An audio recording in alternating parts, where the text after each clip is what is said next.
for our breast cancer and our gender-based violence initiatives that's having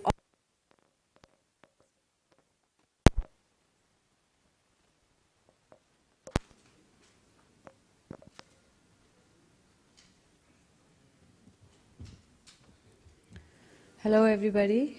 I'm aware the people here are already doing remarkable work in this department. So nothing that I will say will be new to you, but I'm really glad to be here as a representative of one of the oldest film industries in the world, where today films are being written for women and making money at the box office and changing a few perceptions that maybe only cinema can change, reaching the lowest common denominator. And I'm fortunate to be sharing the panel with people who have given their lives for the cause of compassion for total strangers. I think women's issues will remain women's issues till they are no longer issues, because nobody ever says men's issues, you know. So जब तक ये मुद्दा है तब तक ये बात रहेगी, और ज़रूरी नहीं कि इस लाइफ टाइम में कंप्लीट हो जाए, इस ज़िंदगी में हम इस चीज़ को मिटा पाएँ, क्योंकि सालों की कंडीशनिंग है, हज़ारों सालों का कल्चर है, पर हम कोशिश कर सकते हैं. और अगर मेरी माँ की लाइफ अपनी माँ से बेहतर हो सके और मेरी लाइफ मेरी माँ से बेहतर हो सके, then we have achieved something. Thank you.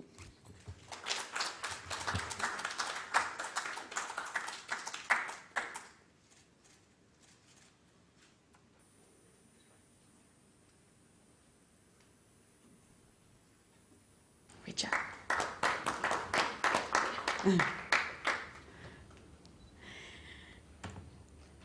And last, but certainly not least, I'd also like to introduce... For a living. Thank you, everyone, for being here. So I first wanted to start with the Justice Institute. What is the Justice Institute? And Christine, why did the Avon Foundation decide to become involved with this initiative? Sure. Well, Avon is the company for women. For 130 years, we've provided, as Rahul mentioned, the economic opportunity all across the world. The Avon Foundation focuses on issues of most importance to women and their families: breast cancer and gender-based violence. Nothing more important than those two to our women, to our customers, to the communities that we serve. Or whether you're in Italy, the UK, or the United States, violence against women is happening. There are all forms of violence that are taking place. It's not unique to one culture, one religion, one economic group. It's everywhere. The Avon Foundation, we launched our Speak Out program because we want to give women a voice to be able to talk about these issues. It's very scary, as we know. It's hard to remember at all times who we're here to serve and how to hold batterers accountable. The countries that we select have excellent laws. There are laws in place. Are they being implemented properly? And how can we help facilitate that conversation?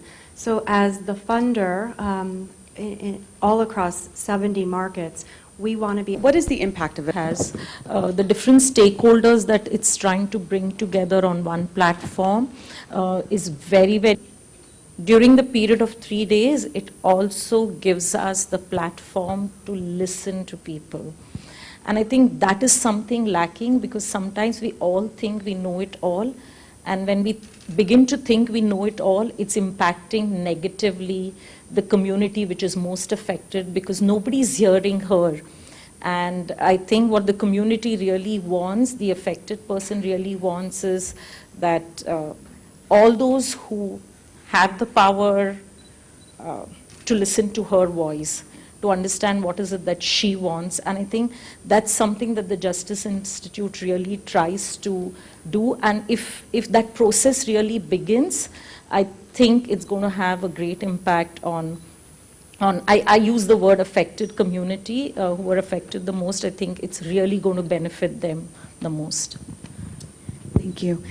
Gigi, talk to me about how you pick. As a broad network of women leaders and outstanding male leaders all around the world that do impactful and innovative work in their own communities. And Vital Voices really seeks out partners that have a vision for change in their communities, because these are really going to be what makes a difference to victims. Here in India, we have just such a wealth of amazing partners. We have Preeti, we have Ravi and his brothers, we have Judge Swati Chauhan, who joined us in planning, as well as Save the Children India, which was able to also connect us to the Department of Child and Women Development.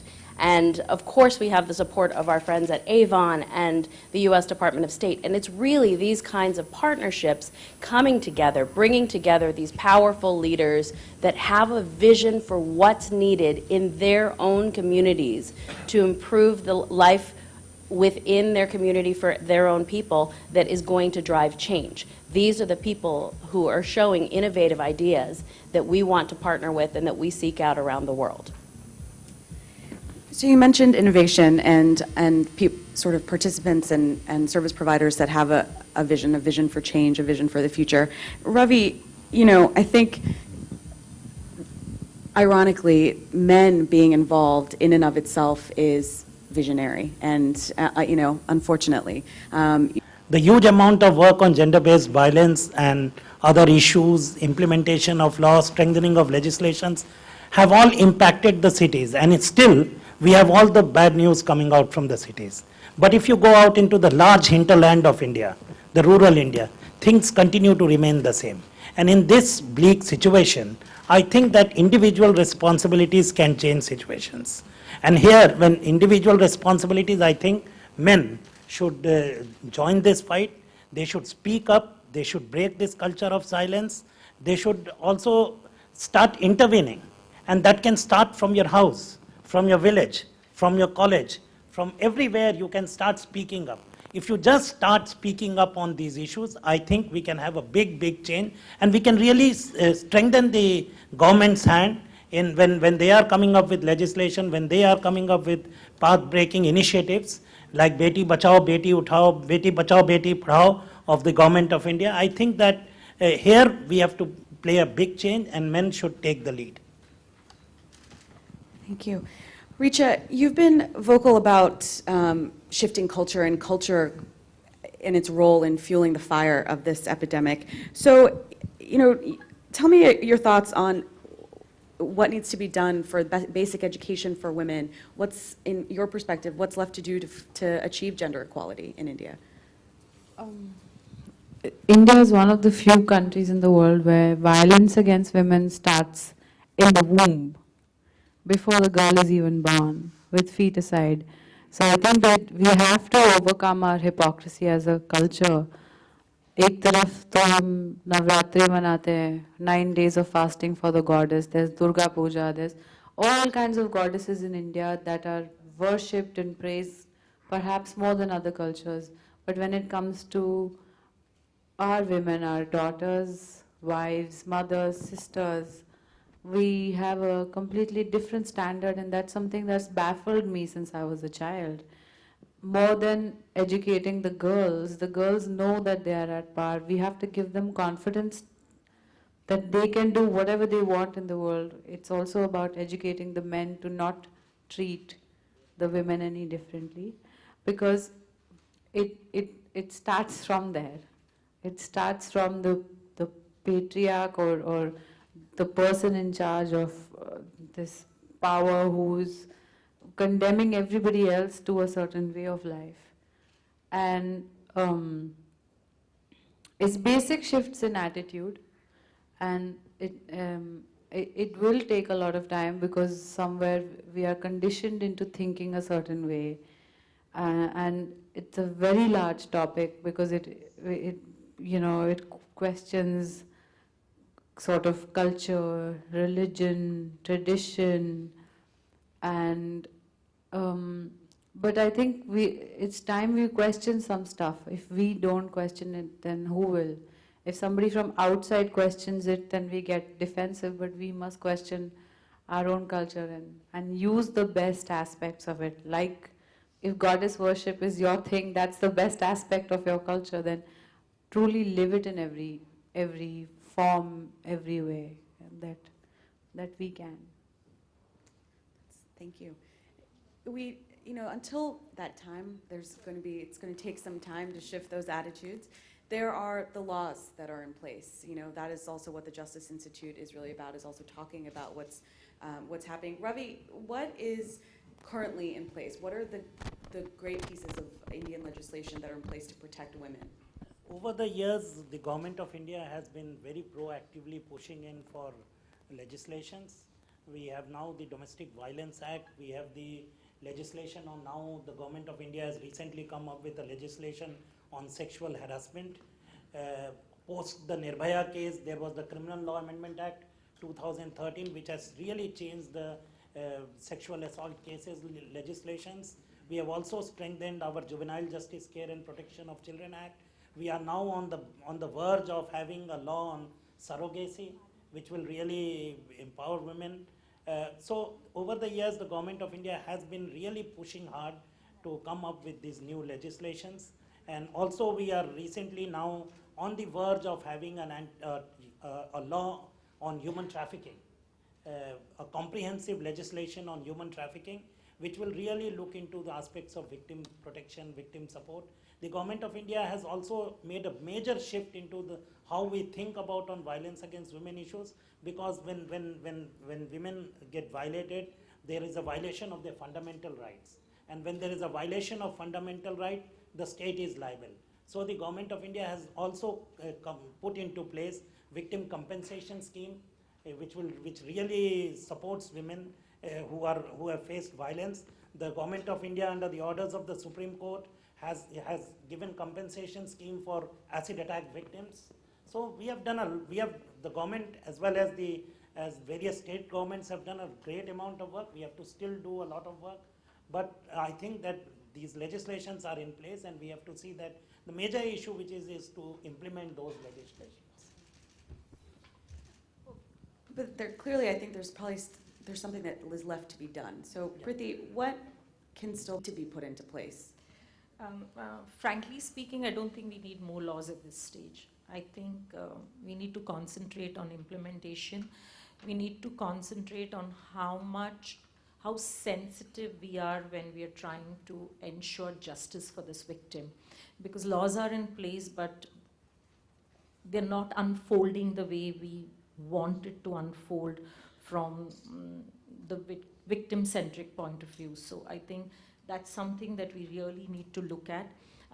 Fortunately for us, there's been a lot of civil society participation every time a legislation has come into place.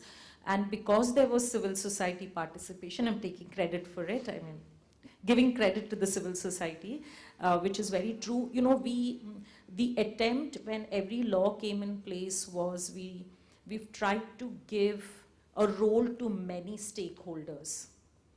And I think if each of these stakeholders are given that enabling environment to try and help this victim, there's a lot we can really do for the victim, because these instruments to a great extent are good. And I feel that unless and until we do not see how they are unfolded and we do not see what is working and what is not working, I feel at this stage we should not push for more legislations. And like I said earlier, I strongly feel that the sensitivity that we need to show, whereby thinking we are compassionate, sometimes we end up re-traumatizing the victim. She's undergoing secondary trauma because of the way other actors are performing in the process of giving her justice or in the process of rehabilitating her.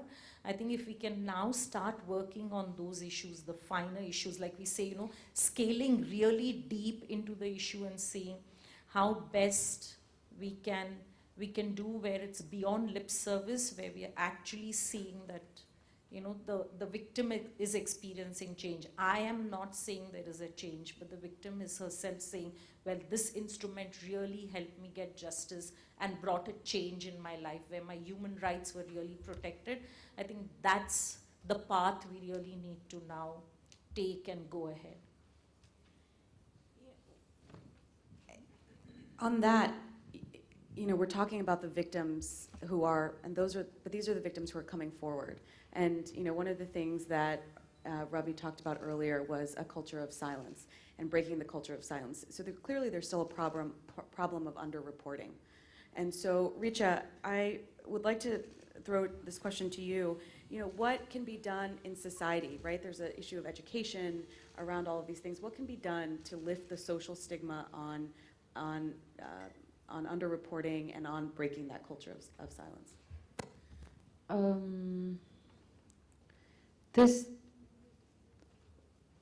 There is definite underreporting because it is seen as a loss of dignity and honor.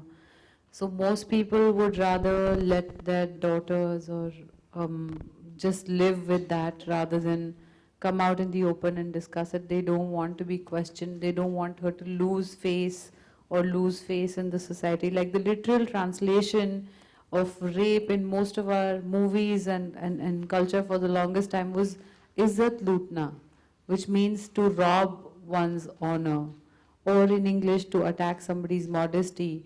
And this leads to things like, the victim's name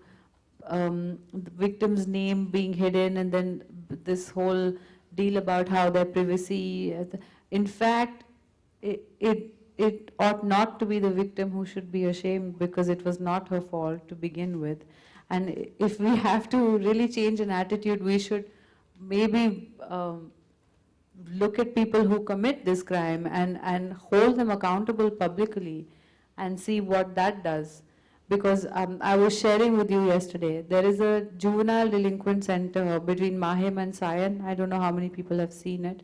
I was shooting a film there called Mayor Charles, and I was just hanging out outside my trailer, and I met a guy who must have been between 15 and 17 years old, who was in there for rape.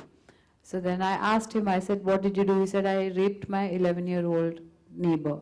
I said, and are you regretful? He was like, yeah, I feel bad for her sometimes, but I didn't really want to study any further and I didn't like where I lived. So I thought that in any case, if I'm 15 now, if I get 7 years of prison time, I'll still be young when I get out and I can start over. That was his callous attitude towards harming another child in such a horrible way.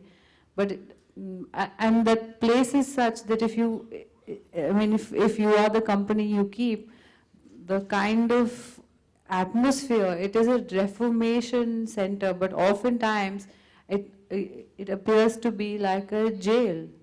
So then there is a definite change in the person the child that goes there and the adult that comes out, and they are not reformed at all.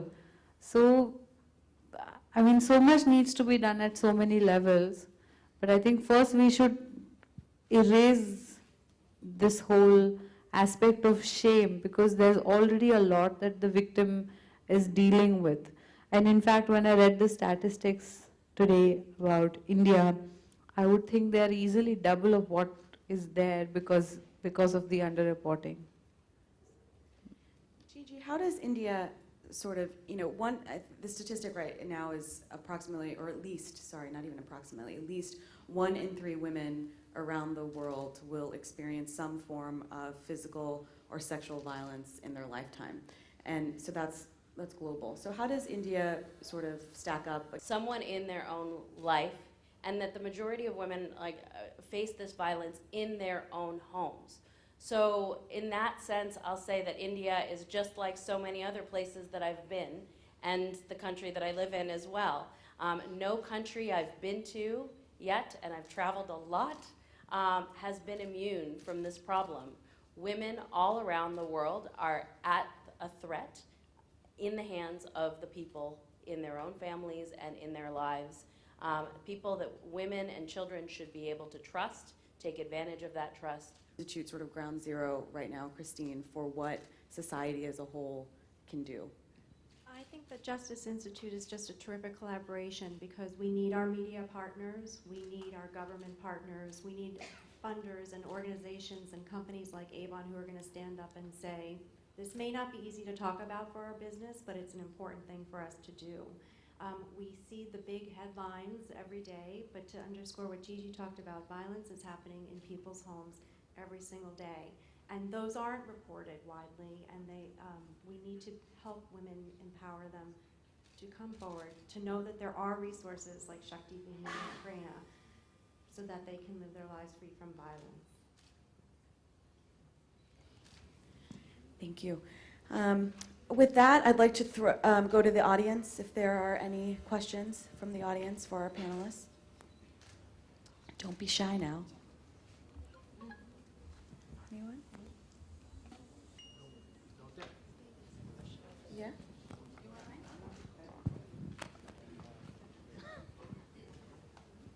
Thank you so much, and I really appreciate all the dignitaries coming up to speak up on such a topic, which is every time which has been discussed about a lot of NGOs, a lot of journals have been publishing the stories. But when it comes to reality, I mean to say, is it real that nothing has been done so far? As Richa mentioned that in a country where goddesses are worshipped, but when it comes to government, all the governments, they have been trying their means on paper or on speaking of, but when it comes to practically, do you think nothing has been done so far? Means in a way which can be we can say that there is coming a stop to violence over women.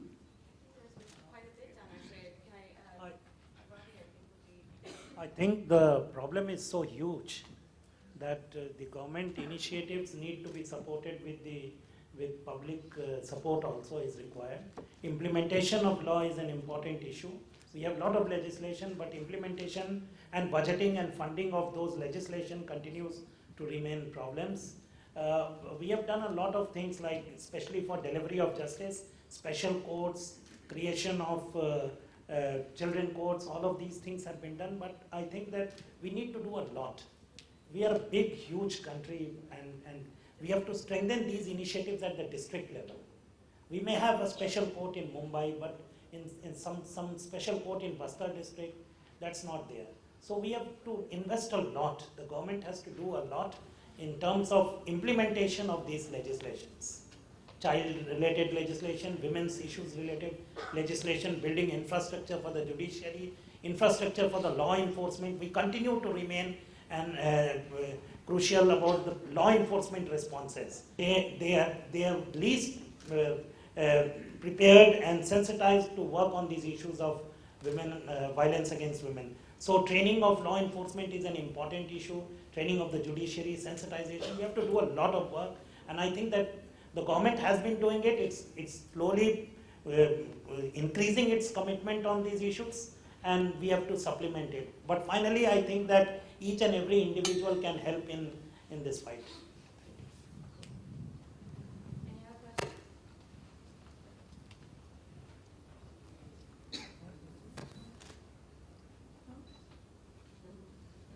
In closing, I just, on behalf of Vital Voices, I want to say thank you to everyone here. I'd like to thank our partners with the Avon Foundation, Christine, Avon India, Rahul, and Richa for joining us and taking time out of your busy schedule to lend your voice to this important issue. Priti and Ravi for all the amazing work that you're doing, and Consul General Vida and his team for joining us on behalf of the United States Department of State, who's taking a really incredible role on the world stage and leading the fight on ending gender-based violence. So thank you very much, everyone. We'll just be having a photo op right now on stage. Just give us a second, we're going to move the tables. But also feel free to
ले लो Richa right Richa यहाँ पे right से ma'am thank you yeah right thank you please thank you okay अरे थम बना चलो Okay, thanks guys. I need the meeting.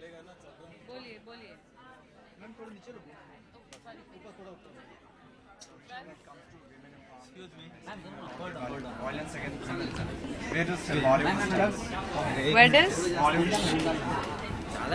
I think Bollywood is not one entity. There are many people and they have different views.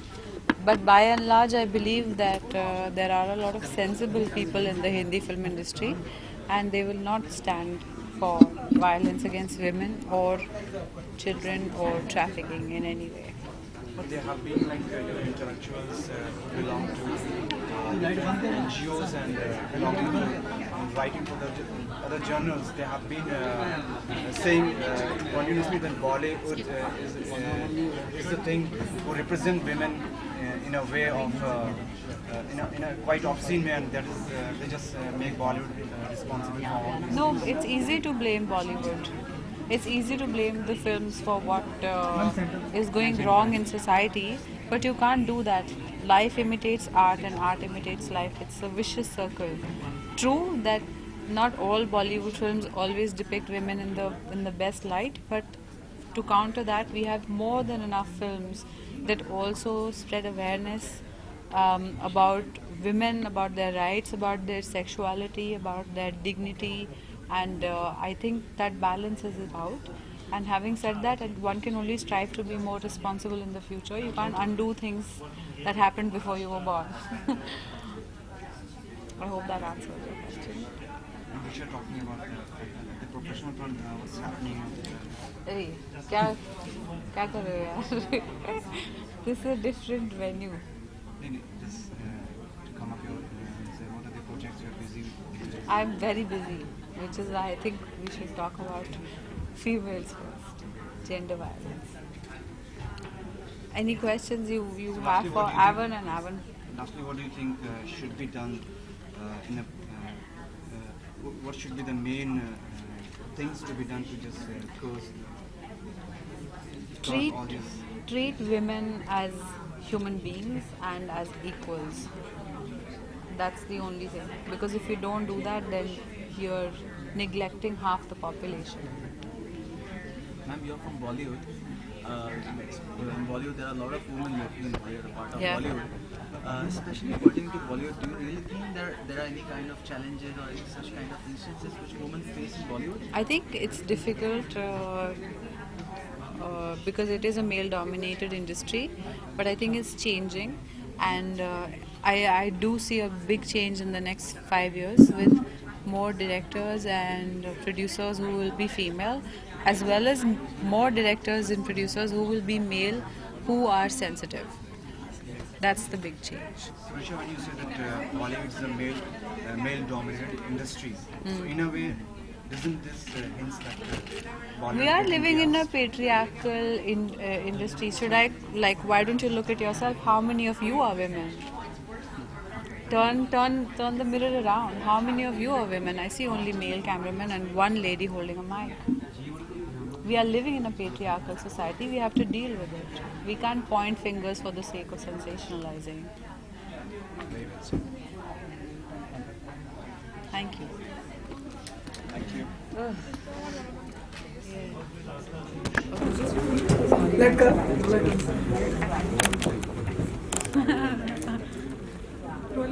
And I think they're doing an amazing job. I've never really come across a brand that has been so involved, encouraging women to be self-sufficient. They have a multi-level marketing business model, and that by itself encourages people to take initiative and out of abusive relationships because they're financially dependent. So I think that's where it starts. So, how do you think the Vital Voices and the Avon how are they going to collaborate together and form a difference in the society of India?